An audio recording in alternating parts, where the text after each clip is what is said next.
국민 여러분, 평화롭고 즐거운 명절 보내시기 바랍니다. 오늘 민주당은 최고위원회를 열어서 코로나로 인한 방역 지원과 손실보상 추경을 35조 규모로 확대해야 한다는 것을 논의를 했습니다.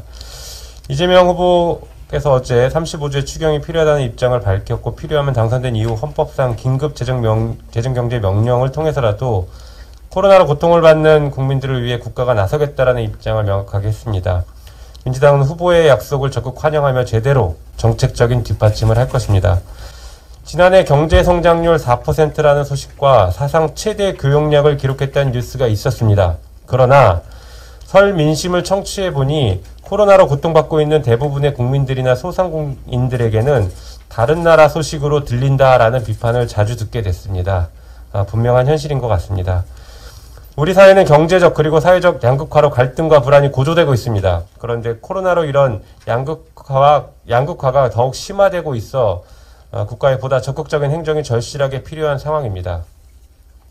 코로나 팬데믹 속에 수익이 늘어난 회사나 개인도 있는 반면 대부분의 소상공인들은 영업 제한 등으로 인해 직접 간접적 손실을 보고 있고, 일자리를 잃은 수많은 청년과 국민들은 이 상황이 언제 끝날지 알 수 없어 절망에 빠져 있습니다. 이에 반해 지난해 추가로 거둬들인 세금만 60조 규모라는 뉴스와 기재부가 세수 예측에 실패했다라는 소식은 홍남기 장관이 주장하고 있는 소극적 재정 정책에 대한 불신을 키우고 있다라는 지적들이 있는데 매우 뼈아픕니다.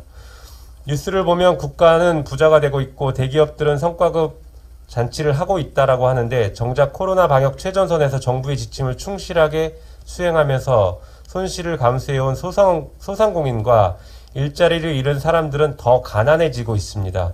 국가의 존재 이유는 국민이 인간답게 살게 하는 것이고 국민의 기본권을 보장하는 것입니다.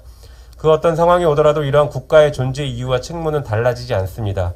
코로나로 인해 대다수 국민들은 가난으로 내몰리는 상황을 이제 국가가 나서서 적극 해결해야 합니다.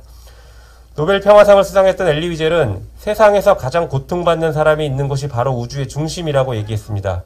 민주당은 코로나로 가장 큰 고통을 받고 있는 소상공인 및 일자리를 잃은 분들의 위기를 결코 개인의 문제로 남겨두지 않겠습니다.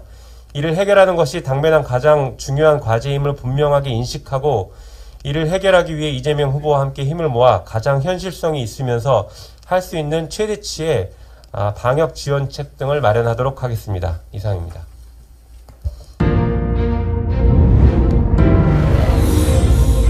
응징언론 서울의 소리.